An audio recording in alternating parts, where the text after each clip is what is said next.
Hello YouTubers, and welcome to my second classic series action figure review. Today I shall be taking a look at the Fifth Doctor as played by Peter Davison in his Castrovalva costume. And this costume came without the Celery, because apparently at the time of when this figure was released, the makers thought that the Celery was a bit ridiculous, so they decided to not include the Celery. So initially this was supposed to be just a standard season 19, season 20 Fifth Doctor, but obviously it is incomplete without the Celery, as at the end of Castrovalva, well, sorry if I'm spoiling this for you who've not seen the story, but at the end of Castrovalva, he just randomly gets a Celery which he picked up on the planet Castrovalva, and he puts it on his left lapel. And he wore that for the rest of his time in Doctor Who until the Cave of Androzani. So, do I like this figure? Well, like the Fourth Doctor, this is also a good representation of a Doctor, and the sculpting of Peter Davison's head is very, very nice. But this is only one head this time, no interchangeable heads. Her sculpt is very good. It looks very light, which is a bit inaccurate to the story, because for some reason in Castrovalva it seems a lot more darker for some reason.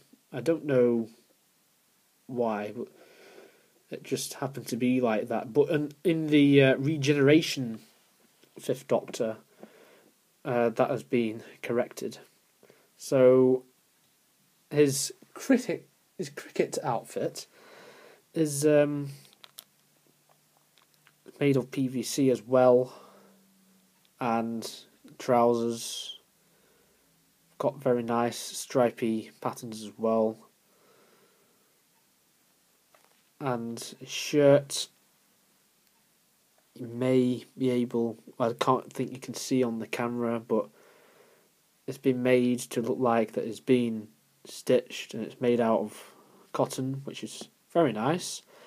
The top button here is red, which is also correct, because season 19 and 20 costume was like that, whereas the season 21 costume, which was very similar to this, it had a green button. No, it didn't. I think it had a white button, but underneath the collar it was painted green, and obviously on this one it's painted red. If you can just see here, the question mark is painted on the collar as well, even though character options do not like the question marks. But hey, if you want accuracy, then they had to put the question marks on. And the pockets are also nicely detailed on each side, and on the sleeve you've got the red going around, and you've got the buttons here as well. And that's what it looks like from the back. So the costume is obviously made of rubber material. It doesn't separate here, it's all just one piece of plastic. And obviously the feet, they have got a bit of dirt on there as well, which I suppose is good. Shows that he's been running around a lot, because the Fifth Doctor often did that, much like the second Doctor did, as Patrick Troughton was Peter Davison's favourite Doctor from when he was growing up as Doctor Who. The articulation of the figure, the head does not do a 360, and here is a criticism. You may just be able to see there's a paint bleed here of, I think it's red paint. I think it's come from the collar of the jacket, which is a bit of a shame. But if you just put his head in place like that, then no one will notice. So the head does not do a 360. The arms can do a 360 as well. And the elbows and the biceps can move as well. And the hands can do a 360-degree turn also. The waist can move, but it is a bit hindered by the coat, obviously. And knees move. And the legs move as well.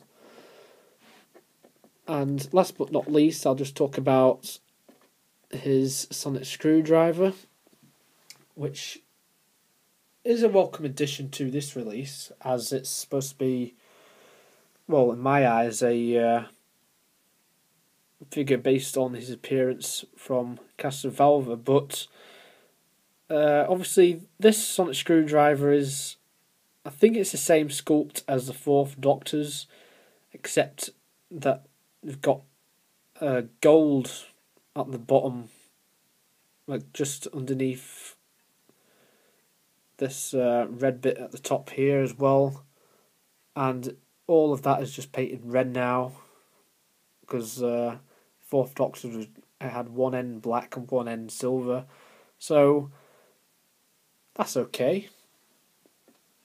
But it was what happened later on, because the more they released this figure, with or without the celery, they included the sonic screwdriver. So, for instance, in the Planet of Fire set, the sonic screwdriver came with that as well. But the sonic screwdriver was destroyed in the Visitation, which, of course, is getting a re-release later on this year in the Classics DVD range. So Planet of Fire, which is the second to last Peter Davison story, comes with his sonic screwdriver, which I think is inaccurate, because obviously that got destroyed in the Visitation, which was one of Peter Davison's first ever stories as the Doctor. But also in that set, the costume was like this one, except he had a hat on his head and a celery on his lapel. So, yeah, well, you could say that that figure was from season 19 and season 20, like this one, except it doesn't come with the celery, as I've pointed out numerous times already. So that's about all I have to say really about this action figure. It's a really good figure. It also comes with another part of the K1 robot, but I'll explain more when I actually review that figure, which will come after I've reviewed all of the Wave 1 classic action figure, all the Wave 1 classic action figures, sorry, excuse me, which came with a part of the K1 robot from Robot. It's a bit of a mouthful there. So I hope you enjoyed this action figure review. My next action figure review shall be of the Sixth Doctor, as played by Colin Baker, I nearly said Sylvester McCoy then, but obviously he's the 7th Doctor. I don't know why I was nearly said that. And that figure is based on the 6th Doctor's appearance in Attack of the Cybermen. So I hope you join me for that action figure review. And stay tuned for more action figure reviews. Hope you enjoyed this one. Stay tuned for more action figure reviews, and I shall see you next time.